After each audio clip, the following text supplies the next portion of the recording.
What's going on, legends? Welcome back to the channel. In today's video, I'm going to be bringing you guys the mission guide for tier 3 of the Legion faction here in season 2. This one does consist of a total of 7 missions. Out of the first 6, you have to complete 5 of them in order to unlock the final one. Once you complete the final one, you will unlock tier 4 for the Legion faction. But before we dive into it, if you guys do enjoy this content anytime or find this video helpful in any way, make sure you support the channel by going down below and smashing that like button. Let's go ahead and throw an easy goal of 100 likes on today's video, as well as if you guys like to find your way back to the channel for more Call of Duty content, make sure you do hit that subscribe button alongside that notification bell so we don't miss you future videos. All right, first up, we have shock value. This one's going to be a 3-parter. Part 1 is asking us to place 1 car battery into the dead drop near the Science Center on Oshka Island. Now, this is going to be located kind of near the gas station, pretty close to the Science Center. Of course, I will show you guys on the map where the dead drop location is, but first you're going to need to get that car battery. Car batteries can be found all over shelves. Sometimes you guys will see them in the gas stations. You guys are just going to want to look around the map. They're even in the houses as well. So just look all around the map. You guys will see these in that little market area, kind of on the steel shelves. You guys shouldn't be able to miss these, and you only will need 1 car battery. Once you guys get access to it, you guys will take it over to that Science Center or the dead drop near the Science Center, and you're going to drop this off, and part 1 will be complete. And part 2 is just asking us to place 5 jumper cables in the same dead drop. So of course, going back to that dead drop near the Science Center to drop these off, but you need to, of course, get them in your possession first. Jumper cables can be on these shelves, similar to the car batteries. You will find them often in the toolbox. You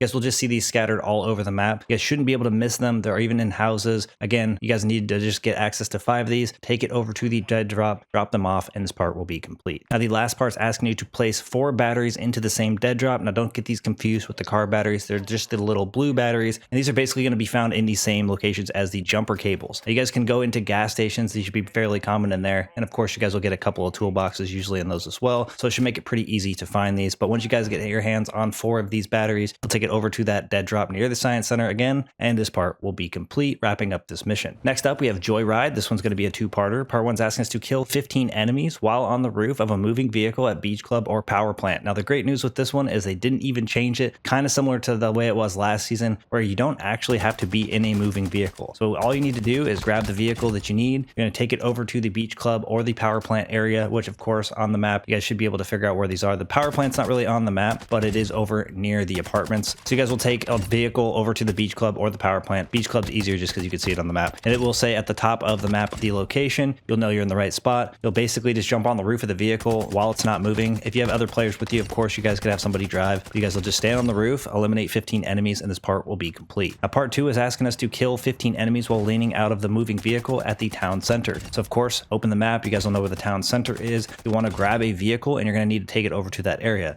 Very similar to part 1, the vehicle actually does not need to be moving, so if you are solo, you'll still be able to do this pretty easy. Another thing you can do if you're solo is you can actually drive the car and then just switch to leaning out the window when you get near the enemies, and the car will remain moving in whatever trajectory it's going in, allowing you to obviously be able to stay in movement and avoid some more bullets while you're actually trying to accomplish this. Once you kill 15 enemies while you're leaning out the window, this part and mission will be complete. Next up, we have lead by example. This is actually probably the most difficult one in this entire tier. It's asking us to kill 2 commanders in 60 seconds. Now that means you need to kill either the Jug and the chemist and the helicopter and the Jug. If you're on Al Mazrah, of course, that's going to be the scenario. You'll have to do 2 of them in the 60-second time period. And the time period will start the second that you eliminate the first commander. So my recommendation for this, especially if you are solo, is to go and do multiple intel contracts. Now, when you do an intel contract, it obviously sends you to a laptop. You grab the intel from it, which is a little hard drive. You take it to the tower, you climb up to the radio tower, and then you obviously upload that intel, and then it will mark one of the commanders on the map. Now, if you are the first one doing an intel contract, it will 100% mark the Juggernaut. So of course, you will then have the location of the Jug on the map, and you're going to use this to your advantage. But once you have that, you will want to complete a second intel contract. And the idea here is it will call in Commander Hilo.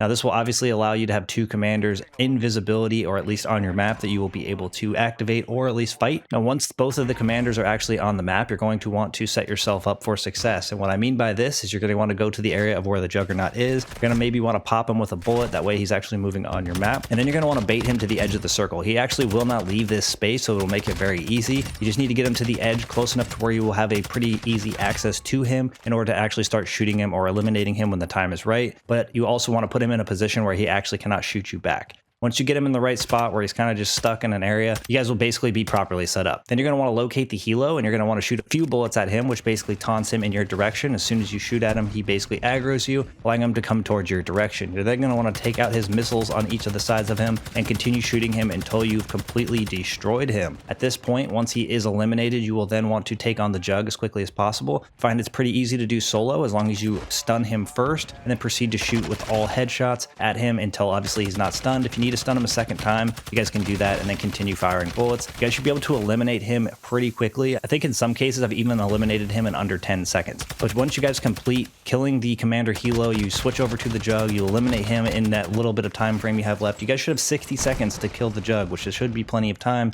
You guys eliminate the Jug or not, you guys will get this done in the 60-second time period. Now this is only one of the strategies. A lot of other people have suggested that maybe you go over to Ashka Island, you guys get a SAM turret, it shoots the commanding helo down over there, and then you guys eliminate the bomb maker with the rest of the 60 seconds that you have. Whatever route you want to take is up to you. If you are solo, either of these strategies could work. If you guys are in a squad, obviously it makes it significantly easier, but once you complete killing the 2 commanders in the 60 seconds, this mission will be complete. Next up, we have Good Fortune. Now, this is actually one of the most obnoxious missions of all time, and it is simply because they fixed it from the way it was last season. This one is 2 parts. Part 1 is asking us to unlock room 302 in the top floor of the Sawa Hotel. Now, the most frustrating part about this is actually gaining access to the key, as it is extremely rare. Now, I looted through quite a few keys in order to actually find this, and I even had other people looking for the key as well with pretty much little to no luck. But essentially, what you're going to want to do is loot through jackets, loot through those duffel bags, continue to loot through supply drops, as those have a pretty high rate of finding these keys. I did find mine over on Ashka Island, so if you guys are looking for the Sawa 302 key, you guys want to go ahead and try to look at the supply drops over there, because that's where I was able to find mine. But basically, loot your heart out until you actually get your hands on room 302 key. Then you're going to want to go over to the Sawa Hotel, and that's going to be in the Sawa Village. Now, sometimes this can even be in the radiation and be a stronghold, so you guys might want to be prepared for the worst case scenario, which would mean you guys would want a stronghold key card, and of course, you guys might want some gas masks. But if it isn't, obviously it'll be significantly easier. You're going to head over to the Sawa Hotel. You're going to go to the top floor. It's easiest to climb up one of the ladders on the side and basically just go down the stairs 1 floor, and you guys will be on the floor where you'll see room 303 and 302. You'll simply just unlock the room 302, and part 1 will be complete. Part 2 is asking us to loot and extract the golden 50 GS from room 302 in the Sawa Hotel. Now, last season it was pretty easy to see this because you could just look through the top of the skylight and basically see the golden pistol, but this one, it's actually invisible, at least at this current time, so you'll need to walk up, you'll see a little line sticking up, and you'll essentially just want to pick up the weapon. Now, with this, you guys will not want to swap it out or do anything crazy because people have told me it does bug out, but I just remained keeping it as my secondary. But once you have it in your possession, you guys will then want to exfil safely. Now, this part's really important because obviously you might only have access to the key once. Maybe you still remain with the key, but either way, if you guys are obviously eliminated, you would have to go through the process of finding a key again. So I definitely recommend going for a hostage rescue. However you choose to exfil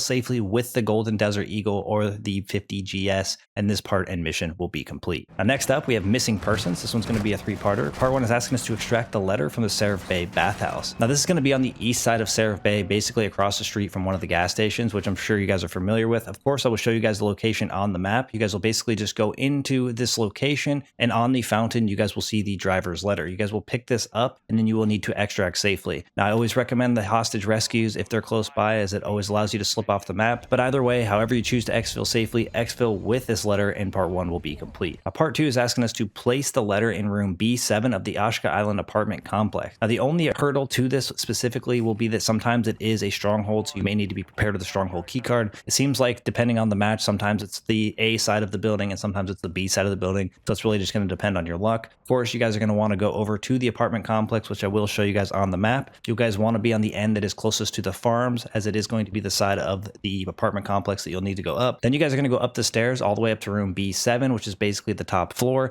If you guys go up to the roof and choose to go down, you're only going to need to go down 1 floor. Essentially, you'll just open this door, and then you guys will see on the counter or in the area of the counter a queue to place this driver's note. You guys will basically just place the notes in that room, and part 2 will be complete. Now, part 3 is just asking us to extract from Ashka Island. Now, I do want to mention that this was also checked off just by simply having it in a different run. All I had to do was simply extract, so it doesn't have to be done in the exact same run as you are placing the letter in order to actually complete it. So just extract it anytime you have this mission basically on, and once you guys complete this final part, this mission will be complete. Next up, we have Deadly Precision. This one's going to be a 2-parter. Part 1 is asking us to kill 8 enemies with leg shots. Now, this is just asking us us to shoot enemies in the leg and eliminate them this way. It may take more than one bullet in order to do so. The tier 1's a pretty easy way to go about it. If you guys are having any issues with this at all, I recommend a sniper rifle, as it's easier to be more precise on where you're aiming, and you won't have enemies moving around because you'll be able to shoot them from a much further distance. Basically, just aim at their legs in any fashion, shoot them, and hopefully you'll eliminate them pretty easily. If you guys are using an automatic weapon in any way, just basically aim at their knees and just fire away,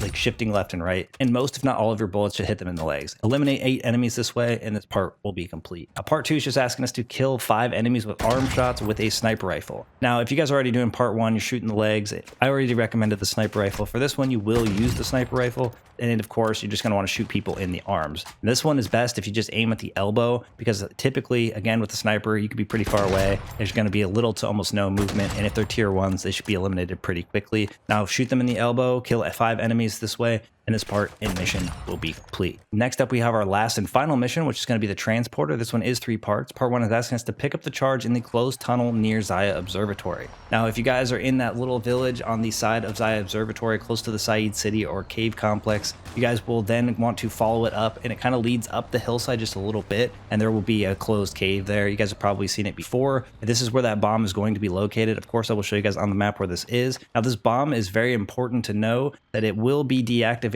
or it will explode essentially after the first 5 minutes of the match. So if you guys don't get there in the first 5 minutes, the bomb will not be there, and you guys will not be able to do this mission. So you guys are going to have to basically infill and make a direct run to this bomb in order to be able to complete this mission in the time you have. You have 5 minutes total to complete the entire mission, so it is important to get there as quickly as possible. But essentially, just get there and pick up the bomb in the first 5 minutes, and part 1 will be complete. Now, part 2 is asking us to transport and drop the charge near the supply site at the US Embassy in Al-Mazrah City. So it's very important to get a vehicle, obviously, to get to part 1 in general. You're going to want to get there as quickly as possible, because you do have to pick up that bomb and then escort it all the way to the US Embassy. And it does take a little while to get there from the Zaya Observatory area. But once you guys grab that bomb, you'll obviously get in your vehicle and you'll make a beeline over to the embassy. Now, if you guys have been to the embassy before, it is pretty contested, but you guys are going to want to make your way more toward the front side, and there will be an area of the fence that you can essentially climb over. You guys will climb over this, allowing you to basically go around where the enemies might be. You guys then want to go down the little alleyway in the center, and you guys will see the bomb site there. You guys will walk up with the bomb. You guys will get a little cue to plant it. Now, this will plant pretty quickly. There's not much of a progress bar to it, and then you guys will need to run away and stay in this general area, though, for part 3. Now, part 3 is just asking us to wait for the charge to detonate near the supply site. So you just want to stay within range. I don't know exactly how close you have to be, but just stay within range, and you guys will want to wait until after 20 minutes pass in the match. Once the first 5 minutes of the match actually goes by, this bomb will just explode, and it will complete the last and final part. Now, it's important to note this bomb will also explode if it's on you, so if you guys don't make it there before the 20-minute mark, you might get eliminated by holding the bomb, so you might want to drop it. But no matter what, once you guys get all 3 of these parts complete, this final mission will be completed, unlocking tier 4 of the Legion faction. Now, that's going to wrap things up for today's mission guide. Thank you guys for all the support in today's video, all the support on the channel, and I look forward to seeing y'all in the next one.